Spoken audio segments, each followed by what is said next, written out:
참선이라고 하는 것은 고요히 자기 자신을 반조해서 자기 자신을 비춰봐서 자기 자신 속에서 영원한 참나를 발견하는 것이다. 이렇게 말씀을 드릴 수가 있겠습니다. 그래서 고요히 자기 자신을 반조해서 비춰봐서 자기 자신 안에 있는 영원한 참 생명을 발견하고 그 생명을 곧 깨닫게 된다. 이것이 참선이라고 볼 수 있겠습니다. 이제 깨달음이라고 하는 것은 이제 본인이 깨달아 봐야 그 속내를 알 수가 있겠습니다마는 깨달음은 어떻게 말로 설명을 드릴 수가 없으되 그러나 구태여 말로 표현을 하자면은 자기 스스로가 자기 자신이 그렇게 위대하고 그렇게 거룩하고 자기 자신이 그렇게 훌륭한지를 몰랐다. 그러니까 자기 안에 있는 영원한 참나의 가치를 발견함과 동시에 삶에 대한 가장 큰 그런 가치를 느끼게 되고 그 느낌을 통해서 가장 행복하고 가장 평화로움을 얻게 된다. 이렇게 말씀을 드릴 수가 있겠습니다. 스님들 수행 생활은 지금 조계종에서 행하고 있는 동안거, 하안거, 안거를 기준으로 해서 지금 수행을 하고 있죠.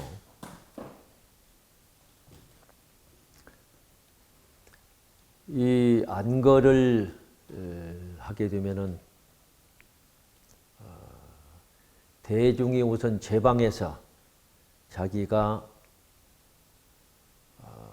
마음에 두는 바의 그 회상으로 그 도량으로 본인이 먼저 가서 방부를 드린다 이렇게 되는 거죠. 방부를 드리게 되면은 그 회상에서 그 도량에서 방부가 됐습니다.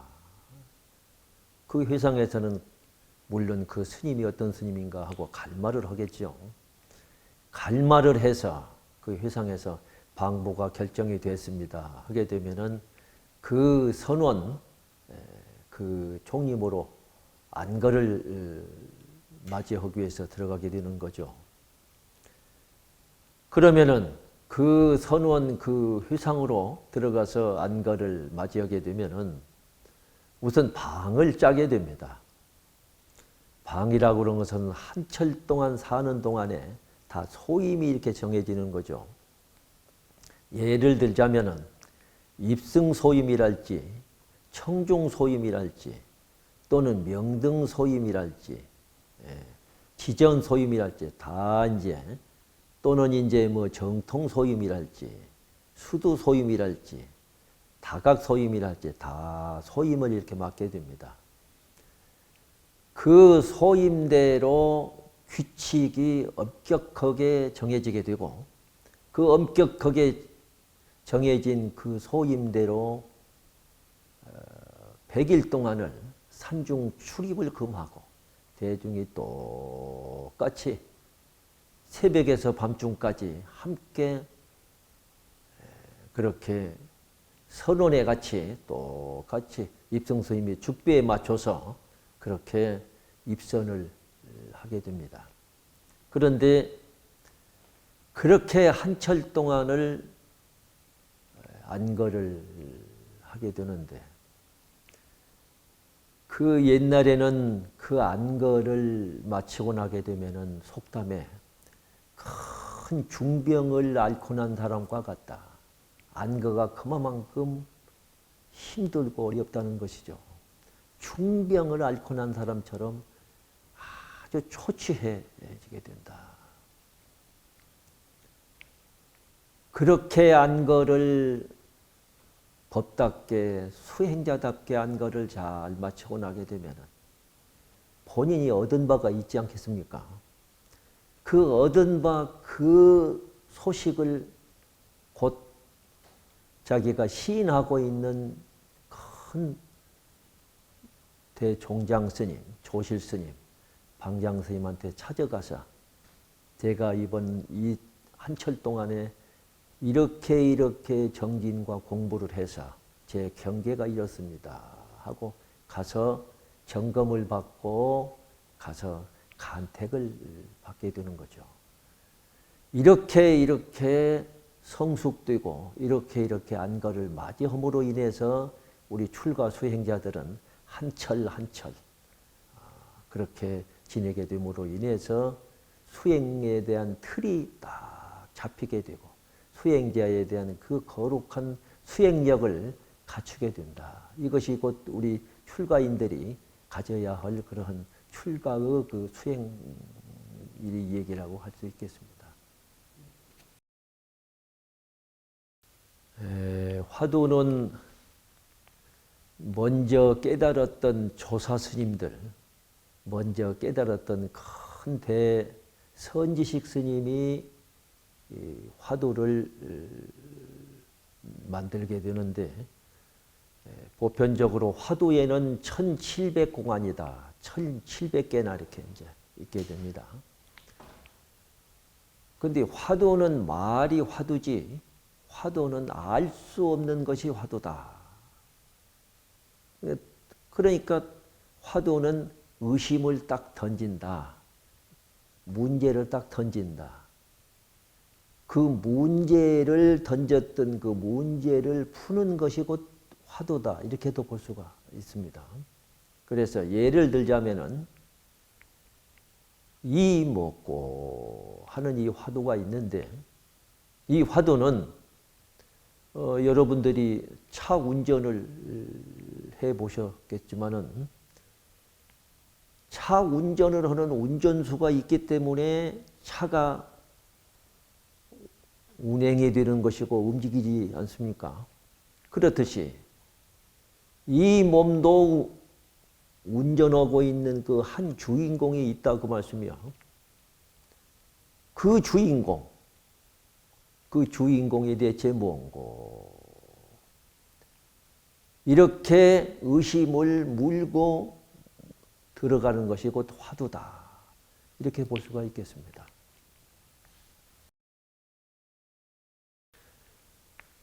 그 호흡이라고 하는 게 우리 수행하는 데 굉장히 중요합니다. 호흡이 혹시 잘못되고 호흡에다가 신경이나 관심을 안 두게 되면은 간혹 굉장히 산만해지게 되고 또한 우리 정신과 몸이 제대로 안정이 되기가 어렵죠. 그래서 우리는 호흡지간에 생명이 달렸다고 한 그런 옛 얘기도 있습니다. 들어가는 호흡이 나오지 않게 되면 이승이 저승이요. 나왔던 호흡이 들어가지 않게 되면 이승이 저승이다. 이런 옛말도 있듯이 우리는 호흡이 이렇게 중대합니다. 그렇듯이 우리가 이 수행하는데도 호흡이 깊고 길게 이렇게 이어져야 아주 편안하고 안정을 얻게 되는 것인데 그러면은 이 호흡을 깊고 길게 안정스럽게 호흡을 하려면 어떻게 해야 되느냐. 입을 떡 다무르시고 혀는 입 천장에다 이렇게 대시고 코로 가만히 호흡을 들어 마셔서 그렇게 가만히 들어 마신다고 하는 말은 그게 절대 억지가 들어가서는 안 되는 거죠. 자연스럽게 호흡을 들어 마시게 되는데 허리를 보고 우리는 청량골이다 그러는데 허리가 숙여지면은 호흡이 제대로 될 수가 없습니다. 청량골을 곧바로 세우시되 힘은 주시지 말고 어깨는 제자리다 놓으시고 그러니까 제 자리라 놓으라고 하는 말은 어깨가 한쪽으로 기울어져서도 안 된다는 얘기죠. 편안하게 놓으시고 호흡을 가만히 들어 마시죠. 들어 마셔서 들어 마신 그 호흡이 우리는 보편적으로 이 폐에서만을 이렇게 호흡을 들락거리게 되는데 이 수행할 때의 호흡은 단전 호흡이다. 그래서 호흡을 가만히 들어 마셔서 저 아랫배 단전까지 호흡을 끌어내려서 단전이 불룩해지도록 그렇게 호흡을 들어 마셔서 잠깐 머물렀다가 이 하고 호흡을 들어 마셔서 그 호흡을 잠깐 들어 마셨던 호흡이 잠깐 머물렀다가 그 호흡을 내쉬면서 가만히 내쉬면서 무엇고 하게 되는데 들어 마실 때의 호흡은 한 3이라고 한다면은 내쉴 때 호흡은 조금 더 길게 한 6 정도 해서 이렇게 반복적으로 이렇게 하는 것이 몸과 정신을 편안하게 안정감 있게 이끄는 그런 방법이 곧 이 호흡법이 되겠습니다. 이제 이 다리 자세는 가부좌 또는 반가부좌 그럽니다. 부처님께서는 가부좌를 이렇게 우리에게 가르쳐 주셨는데 우리 한국 사람들에게는 다리가 조금 짧은 면이 있어서 가부좌를 하게 되면 아무래도 무리를 받는 사람들이 있다고 해요.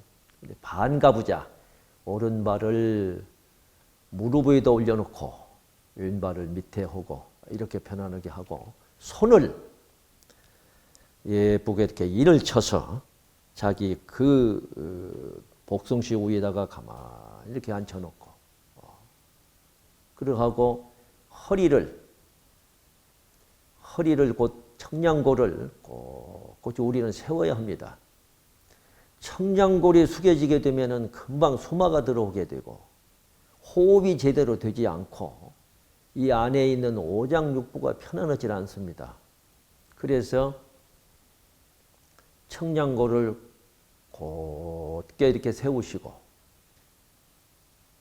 그러시고 눈을 너무 불뚝 뜨시지 말고 눈을 감지도 말고 눈을 적당히 반개를 해서 한 1m 앞에 보는 바 없이 떨군 바 없이 눈을 딱하니 시야를 고정을 하고 그러시고 제가 방금 말씀드린 그 호흡으로 호흡을 들어 마시면서 이 하고 들어 마시고 들어 마시면서 저 아래 단전까지 호흡이 가도록 하고 거기서 그러니까 화두를 이먹고 하는 화두를 생각이라든가 머리로 두는 것이 아니고 화두를 저 단전에다 둔다고 말씀이죠.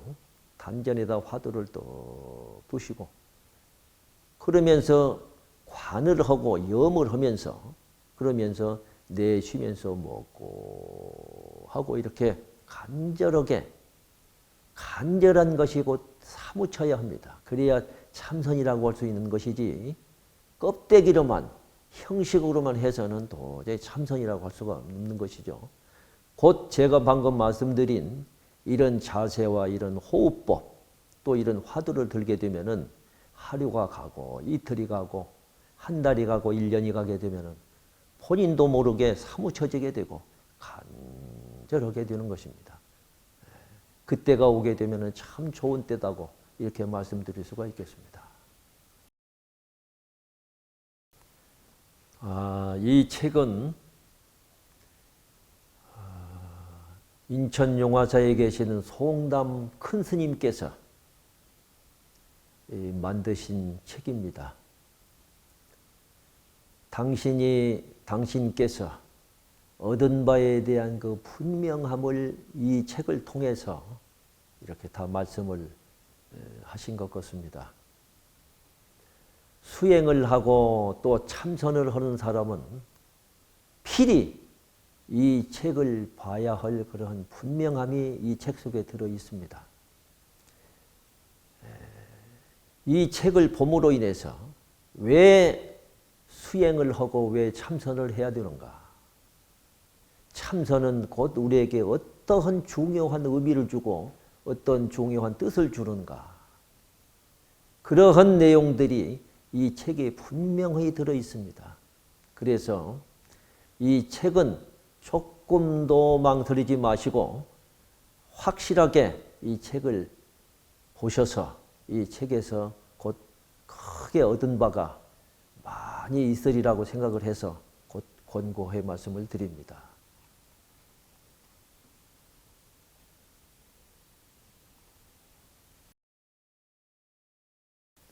우리의 현실은 많이들 바쁘게 또 급하게 돌아가고 있는 것 같습니다. 바쁘고 급할수록이 자기 내면에는 여유를 가지고 잠깐 동안이라도 자기 자신을 위해서, 나를 위해서, 영원한 참 생명을 위해서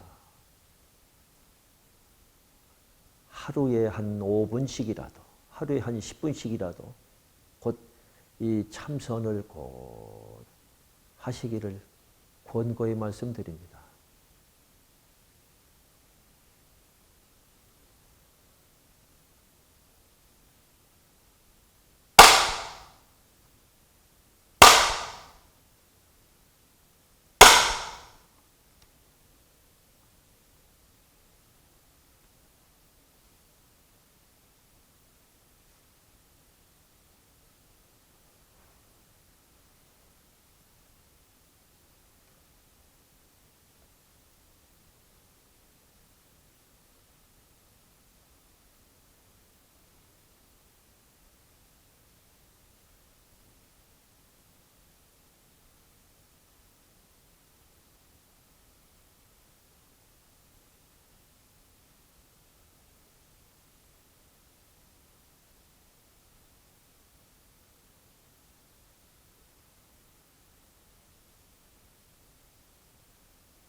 안녕하세요.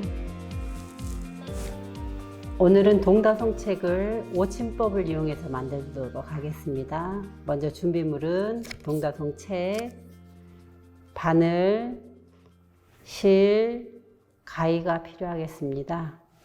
동다송책은 앞면이 위를 향하도록 놓아주시고 바늘을 뒷면에서 앞면 쪽으로 먼저 통과를 시켜줍니다. 통과를 시킬 때 제일 뒷 페이지에 실의 끝에 10cm 정도가 남도록 남겨주시고 나머지 실은 당겨줍니다. 책을 덮은 다음에 자, 위에서 아래 앞면에서 뒷면 쪽으로 돌려서 실을 쭉 당겨줍니다. 자, 보이시죠? 자, 위로 통과된 바늘을 앞면에서 뒷면 쪽으로 쭉 당겨줍니다.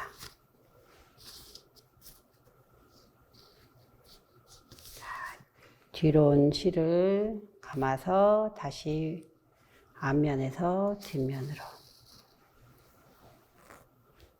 실 모양을 잡아서 팽팽하게 당겨주시고, 자, 이번에는 이제 옆으로 옮겨서 뒷면에서 앞면 쪽으로. 자, 위로 올라온 실을 다시 앞면에서 한번 감아서 뒷면 쪽 구멍으로 통과시켜 줍니다. 통과된 실을 다시 모서리를 감아서 위쪽으로 감아서 뒷면에서 앞면 쪽으로 쭉 당겨주시고 모양이 잡히도록 팽팽하게 해줍니다.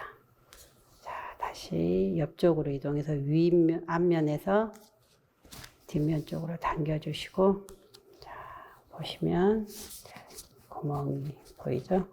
자, 옆으로 옮겨서 다시 뒷면에서 앞면 쪽으로 당겨줍니다. 앞과 뒤가 간격이 같도록 쭉 당겨주시고, 자, 다시 옆으로 이동해서 앞면에서 뒷면으로 통과를 시켜줍니다.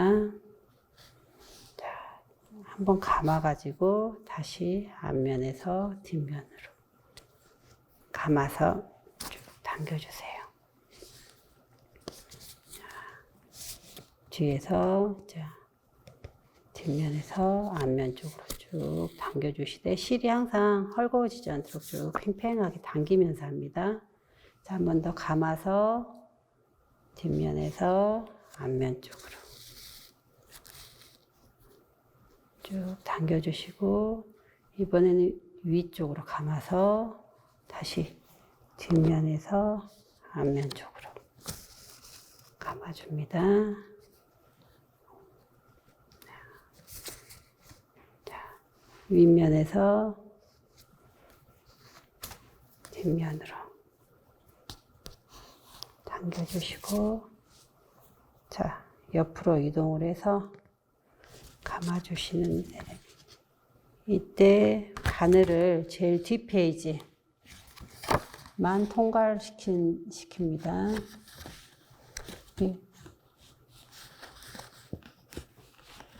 그냥 통과를 시키면 이제 페이지가 찢어지기 때문에, 자, 이 실을 감아서 한번 감아서 그대로 통과를 시켜주겠습니다.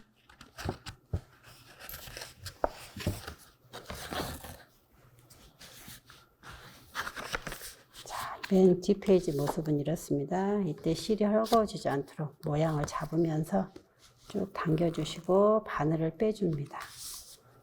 자, 이때 남은 실을 두 실을 운동화끈 묶듯이 한번,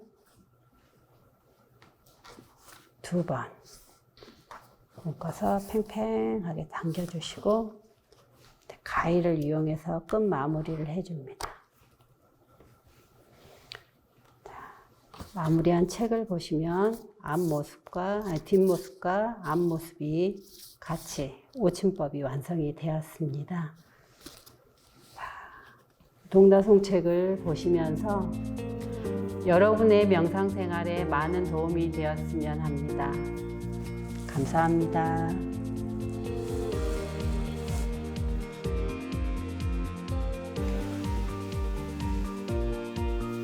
반갑습니다. 대흥사 법운입니다. 초이 스님께서는 1786년 전남 무안에서 태어나셨습니다.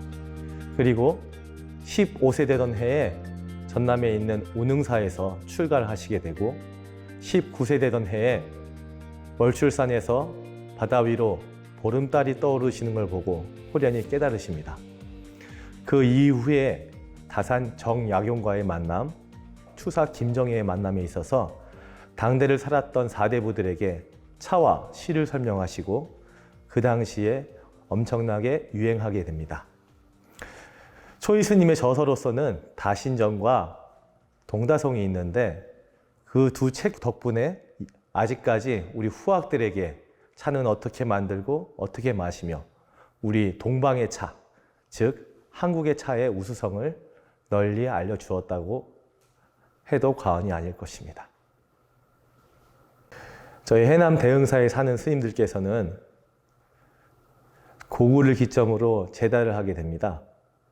제다를 함에 있어서 초이 스님의 전통 방식으로 제다를 하고 그리고 이후에는 그 만들어진 차를 즐겨 마십니다. 스님들께서는 차를 즐겨 마시는 이유 중에 하나가 이 붕 뜬 마음을 가라앉히고 참선으로 삼매에 들어가기 위한 방편으로 많이 삼는데 초이 스님께서는 선다 일미, 즉 선과 차가 둘이 아니다. 그래서 스님들께서는 매일매일 차를 마시고 참선을 하시고 공부를 하시는 데 있어가지고 이를 많이 이용들을 하십니다. 차를 먼저 마실 때에는 여기 잘 끓인 찬물을 가지고 뜨거운 물을 바로 붓는 것이 아니라 천천히 좀 식혀줘야 합니다.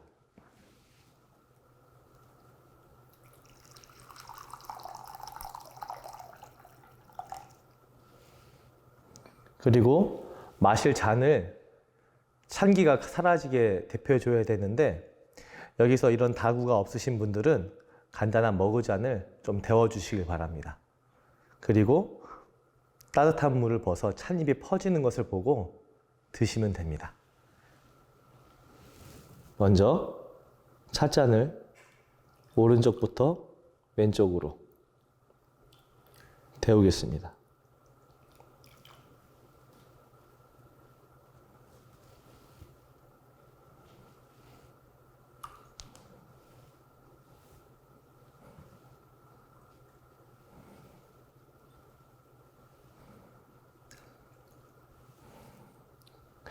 그 다음에는 찻잎을 넣어야 되는데 날씨와 계절에 따라서 찻잎을 넣는 방법을 달리합니다. 그를 하투, 중투, 상투라고 하는데 하투는 차가 아래로 들어가고 물을 붓고 그리고 중투는 물 먼저 붓고 차 넣고 물 붓고 그리고 상투는 물을 먼저 붓고 위에 차를 붓는 걸 얘기합니다. 하투는 겨울에 주로 쓰고 중투는 봄과 가을에, 상투는 여름에 씁니다.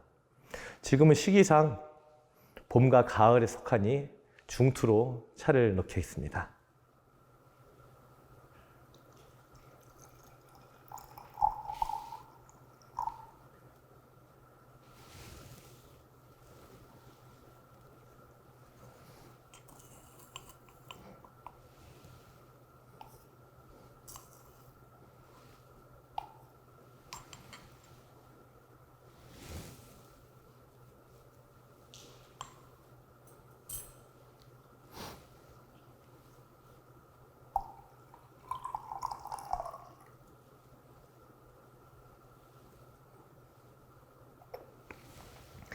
찻잎을 우리는 시간은 너무 길지도 짧지도 않은 시간이 필요한데 처음 하시는 분들은 차의 색깔을 보시면서 이 옥색이 날 때를 기점으로 내리시면 될 것 같습니다.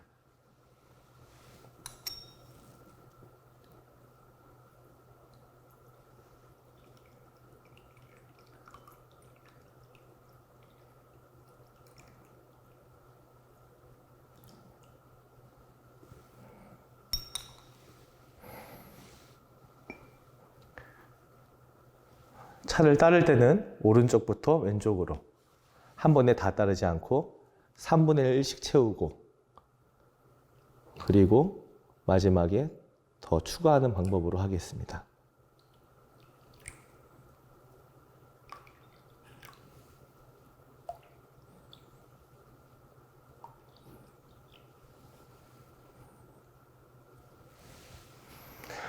차를 마실 때는 한 손을 아래로 받치고 맛과 색과 향을 음미하시면서 천천히 마시도록 합니다.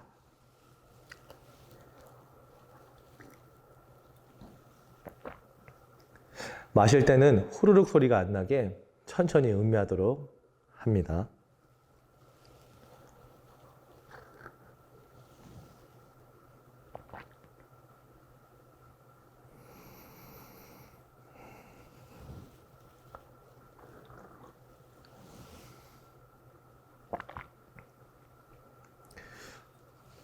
조이 스님께서는 차를 마실 때 홀로 마시는 것이 좋다고 하셨는데, 여럿이 마시면은 우아하고 고상한 분위기가 깨진다고 홀로 마시는 것을 추천하셨습니다. 해서 홀로 마시는 차는 신이고 신묘하다는 이야기입니다. 둘이서 마시는 차는 좋고, 셋이서 마시는 차는 취미이고, 대여섯이서 마시는 차는 베푸는 자리라 하셨습니다. 차는 2-3번, 또 많게는 4-5번도 우려 마실 수 있는데, 그 향과 맛이 사라질 때까지 마시는 게 좋습니다.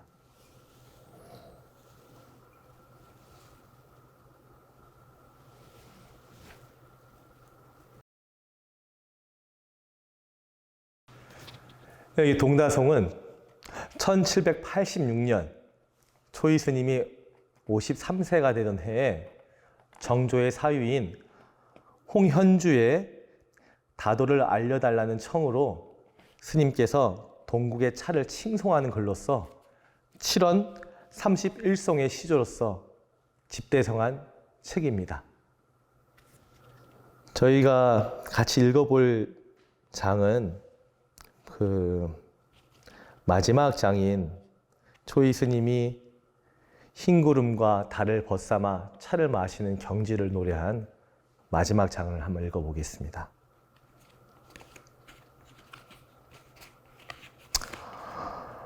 명월 위촉 겸이우 백운 보석 인장명 중래 송도 구소량 청한 영골 심간성 유허 백운 명월 위객 도인 좌상 위승. 밝은 달 촛불 삼고 아울러 친구 삼으며 흰 구름이 자리하고 더불어 병풍으로 둘러치니 댄잎 스치는 소리, 솔바람 소리, 한 가지 청량에 외로운 마음 달래주나니 하얀 구름 밝은 달 손님으로 맞음에 도인의 찻자리 더욱 이보다 빼어날거나. 요즘은 사람들이 어떻게 쉬는지 나 자신을 돌보질 않고 사는 것 같습니다. 차의 기본적인 성질은 해독에 있습니다. 몸도 해독시키고 나아가서는 나의 정신도 맑게 하며 있습니다. 쉬는 시간이 더욱더 절실해진 이 시대에 과거에 다산 정약용과 추사 김정희 선생이 그리고 그 시대의 4대부들이 쉬면서 즐겼던 이 차가 다시 이 시대에도 유행하고 번짐으로써 맑고 밝은 사회를 이룩했으면 좋겠습니다.